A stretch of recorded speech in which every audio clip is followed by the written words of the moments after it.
2025 دنیا جب امن کی امیدیں باندھ رہی تھی، جنوب مشرقی ایشیا کے دو ہمسائے تھائی لینڈ اور کمبوڈیا ایک بار پھر بندوق کی زبان میں بات کرنے لگے۔ ایک بار پھر توپیں گرجیں، ایک بار پھر لاشیں گریں، ایک بار پھر خاموش سرحد خون سے رنگی گئی۔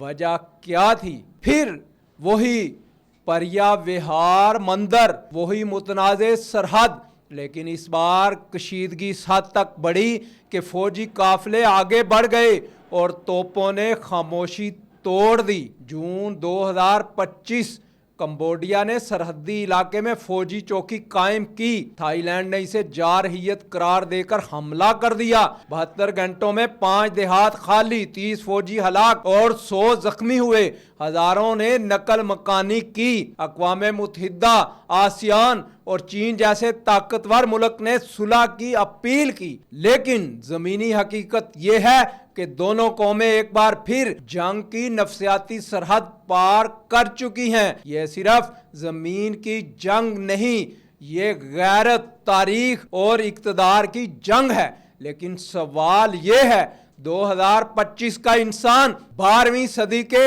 ایک مندر پر خون کیوں بہا رہا ہے؟ کیا یہ خطہ کبھی سکھ کا سانس لے پائے گا یا ہر نسل کو یہی نفرت ورثے میں ملے گی؟ یہ 2025 ہے، لیکن تاریخ جیسے وقت کو پیچھے کھینچ لائی ہو اور دو ہمسایہ ملک ایک بار پھر بارود کی راہ پر چل پڑے ہیں۔